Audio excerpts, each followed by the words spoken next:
Israel's Prime Minister has criticised the Economy Minister for saying not enough is being done to protect the lives of troops. Benjamin Netanyahu has vowed to continue the war despite mounting military casualties. At least 157 soldiers have been killed since Israel began its ground invasion in Gaza. Meanwhile, Egypt's reported to have proposed a formula for a truce in the conflict.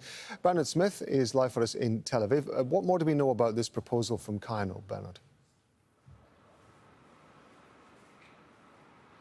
Rob, we know that the basics are broadly similar to the previous ceasefire. That is, they're proposing a 7 to 10 day ceasefire where all civilians would be released in exchange for Palestinian prisoners. That's pretty much how it worked the last time around.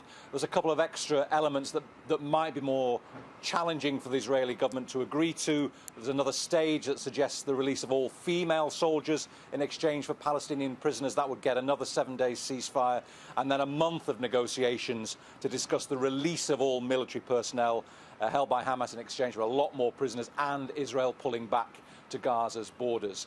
Israel's war cabinet will continue to discuss that today on Monday, but behind that there are a lot of political considerations here in Israel. The cabinet is not particularly united. This one minister criticising the government for having a larger ground operation instead of airstrikes, resulting in the deaths now of 17 soldiers since Friday, and that's all prompted Israel's President Yitzhak Herzog to appeal to the politicians to say, look, the enemy sees the conflicts, the arguments, the struggle between egos, he says. So on behalf of grieving families and frontline soldiers, I say to you, the elected officials, end the internal struggles and divisions, because there's jockeying going on in amongst Israel's political leaders for what happens after the war. But that is leaking out into the public, and that is concerning the president.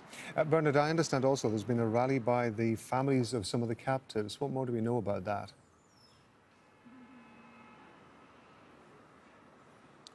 Yes, well, many of the captives' families are obviously frustrated that there hasn't been any movement, any release of captives. They are still there, and we're now on day 80 of this conflict.